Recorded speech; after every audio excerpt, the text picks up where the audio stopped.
Olá galera, como vai vocês? Tudo bem? Tudo legal? Espero que sim. Vencedor não é aquele que sempre vence, mas sim aquele que nunca para de lutar. Estamos começando mais uma videoaula de geografia, logo após a vinheta.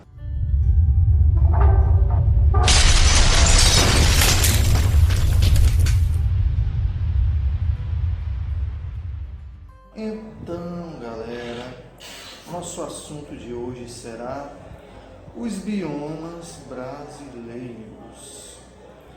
Bom, segundo estudos detalhados do Instituto do Meio Ambiente, o chamado IBAMA, do Ministério do Meio Ambiente, o chamado MMA, do Fundo Mundial para a Natureza das Nações Unidas e do IBGE, mapearam os principais biomas brasileiros, que foram divididos em ecorregiões por causa da dimensão continental e da grande variação geomorfológica e climática do nosso país. Segundo a definição do IBGE, bioma nada mais é do que um conjunto de vida constituído pelo agrupamento de tipos de vegetação contínua e identificáveis em escala regional, com condições geoclimáticas similares e história compartilhada, o que resulta em uma diversidade biológica própria.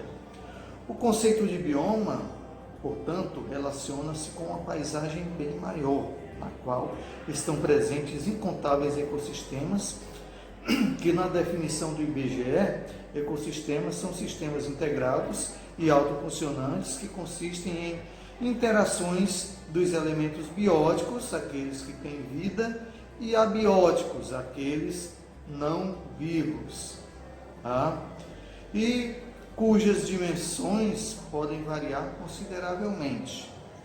Ao contrário dos biomas, pessoal, os ecossistemas não apresentam uma definição espacial bem delimitada. No Brasil, são identificáveis 7 biomas, que são 6 terrestres e 1 envolvendo a região marítima, que é o chamado bioma da zona costeira. Entre os biomas há também as chamadas áreas de transição, que separam um tipo de bioma do outro. Nesses locais, os elementos naturais de um bioma vão mudando gradativamente até apresentarem características de outro bioma.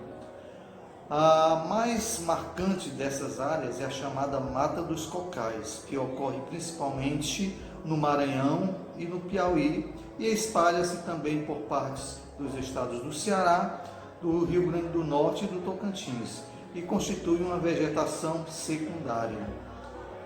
Essa Mata dos Cocais, é uma mata onde destacam-se 2 tipos de palmeiras muito importantes para a economia da região, que é o babaçu e a carnaúba, que é muito comum aqui no nosso estado do Ceará. As outras áreas de transição são a floresta seca do Mato Grosso, que fica entre a Amazônia e o Cerrado, e a floresta de folhas secas do Nordeste, que fica entre o Cerrado e a Caatinga, como vocês podem ver no mapa. Bom, vamos começar com o bioma Amazônia. A Amazônia equivale a cerca de 35% das áreas florestais do planeta. Além do Brasil, abrange terras da Bolívia, Colômbia, Equador, Guiana, Peru, Suriname, Venezuela e do território da Guiana Francesa.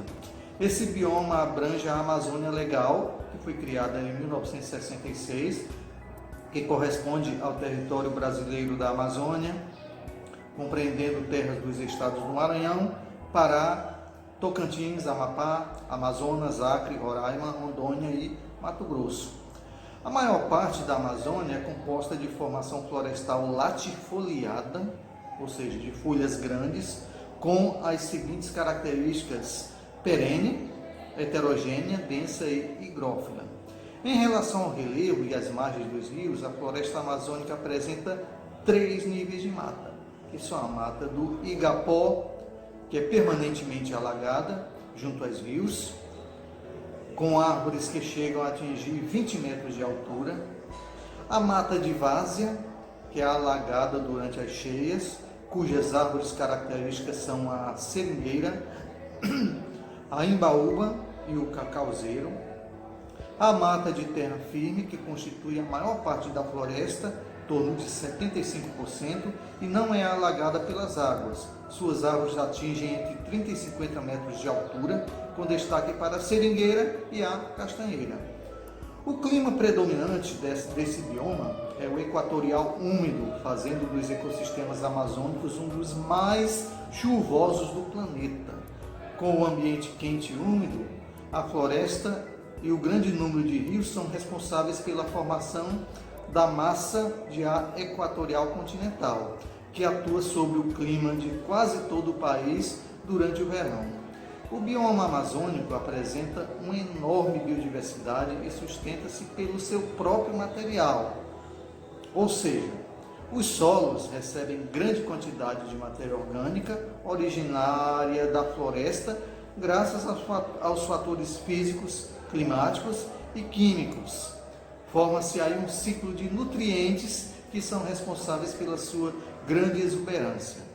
Embora a composição da floresta amazônica seja predominantemente de vegetação latifoliada, encontra-se também clareiras, locais com vegetação rasteira, como os campos em Roraima, no Amapá e no Pará, e também na ilha de Marajó. Ok, galerinha, por hoje nós ficamos por aqui. Assistam mais videoaulas no canal do Professor Roger no YouTube. Dá um like, faça um comentário, inscreva-se, clique no sininho de notificações para fortalecer nosso canal. Nessas videoaulas, as pessoas aprenderem mais e mais. Respondam às atividades que vocês estão recebendo para que vocês possam acumular mais pontos nesse bimestre. Um grande abraço, beijo no coração. Até logo, até mais ver, tamo junto, é nóis!